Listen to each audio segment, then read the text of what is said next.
The U.S. Treasury Secretary Janet Yellen said her first visit to Ukraine underscored Washington's commitment to continuing its economic support for the country.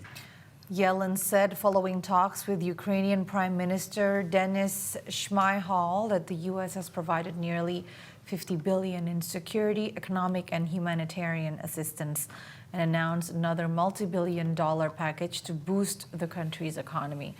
She said that effective military resistance on the front lines requires a functioning economy and government and continued essential public services like education, hospitals, and emergency response. He said Ukraine's budget deficit now stands at $38 billion and that the U.S. will provide another $10 billion in assistance by September.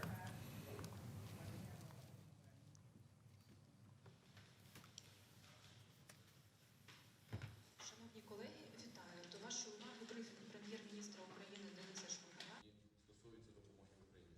I would like to thank Her Excellency Minister for all the support. Prime Minister. Ukrainian President Volodymyr Zelenskyy met with U.S. Treasury Secretary Janet Yellen in Kyiv on Monday. The two held talks alongside their teams at the presidential Mariinsky Palace in the capital of Kyiv.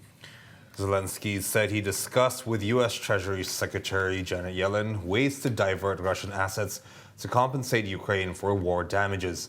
Speaking about the idea of diverting assets, President Zelenskyy said this is the launch of a real compensation mechanism for the losses caused by this war, compensation at the expense of Russian assets.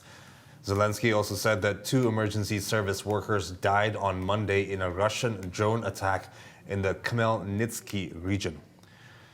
Zelenskyy said that underscored the need to overcome the taboo among Western allies in discussing the possible supply of fighter jets to Ukraine.